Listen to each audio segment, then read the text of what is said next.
alladzina yu'minuna bil ghaib wa yuqimunas shalah.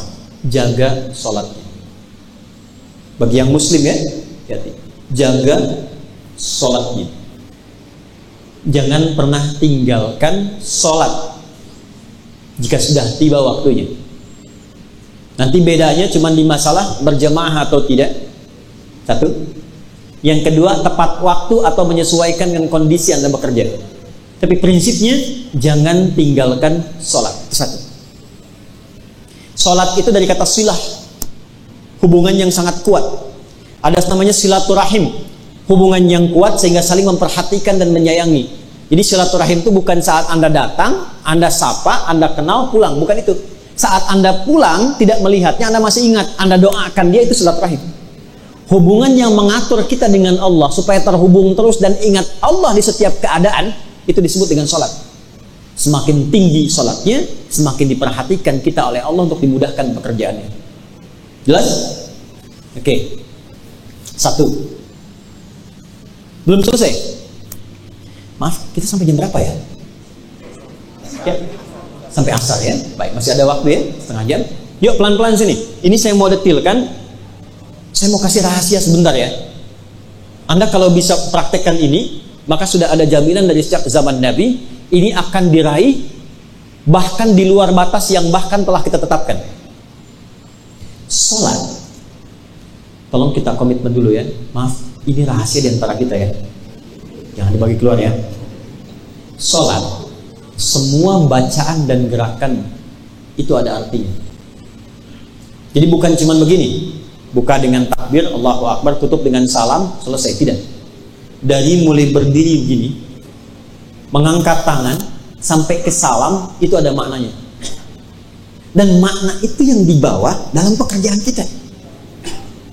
Contoh, boleh minta satu orang sini? Silakan.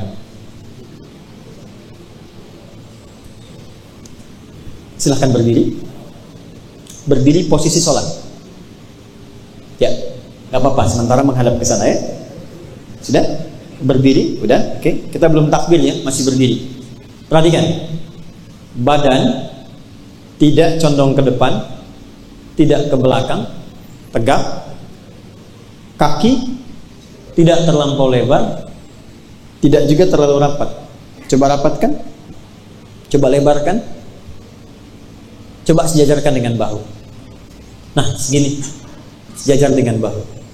Pelan-pelan ya, tegak, tidak terlampau lebar, tidak terlampau rapat, sejajar dengan bahu. Ini baru berdiri menghadap ke kiblat, dan ini ada artinya.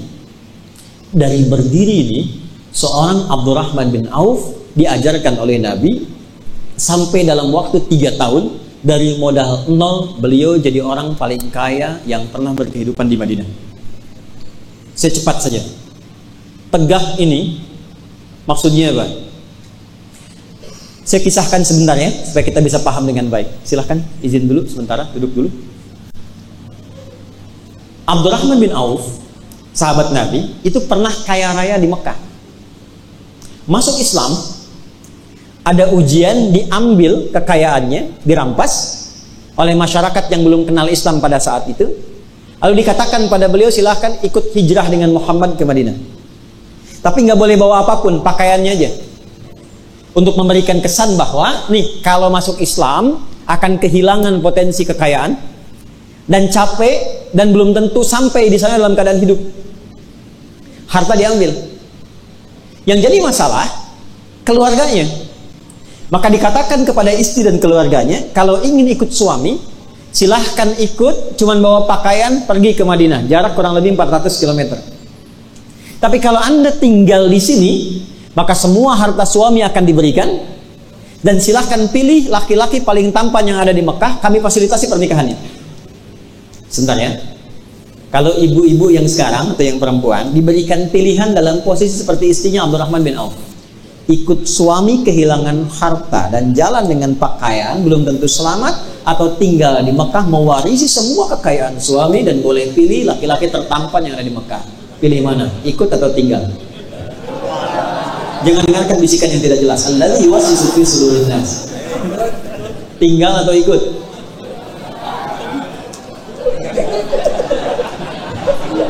Oke. Maaf ya. Ternyata beliau memilih tinggal di Mekah. Tidak ikut. Maka apa yang terjadi? Abdurrahman bin Auf berangkat, tiba di Yathrib di Madinah, disambut oleh orang paling kaya di Madinah. Itulah Ansar. Jadi Ansar itu maksudnya menolong sesuai dengan batas kemampuan, sesuai dengan sifat yang ditolong. Jadi kalau dia haus, disambut oleh orang yang bawa minuman. Dia lapar, disambut oleh orang bawa makanan. Ini orang pernah kaya, jatuh fakir, maka disambut oleh orang paling kaya lagi di Madinah. Karena diduga khawatir jatuh fakir, kehilangan kebiasaannya, lantas ada stres dalam dirinya. Ya kan rumusnya begitu kan di fisika? F1 sama dengan F2 kan? Gaya gerak sama dengan gaya dorong. Apa yang masuk itu yang keluar kan? Ya, kalau yang masuk bagus, salarinya bagus, cukup, mobilnya enak, keluarnya kan gaya. Kan? Kalau masih kurang, keluarnya nunduk, tawadu, kemudian sedekah gitu kan? Ya kan? Tapi kalau semakin tinggi, gayanya tinggi, persamaannya kan hukum Pascalnya F berbanding lurus dengan P kan? Ya kan? Gaya berbanding lurus dengan tekanan kan? Ya kan? Semakin banyak gaya, semakin tertekan kan? Ya? Nah, ini dikhawatirkan, kekayaan yang tinggi, gayanya tinggi, jatuh fakir, gaya belum hilang. Maka apa kata orang kaya ini? Akhil karim, khudnis tanari. Saudaraku, saya pernah dengar, sami'tu annaka kunta ghaniyan. Saya pernah dengar Anda pernah kaya. Kalau ingin kaya lagi, ambil setengah harta saya. Saya dengar Anda ditinggalkan oleh istri dan keluargamu. Kalau ingin menikah lagi, silahkan pilih perempuan paling cantik di Madinah. Walaupun itu bagian dari keluargaku, aku fasilitasi. Gantian ya.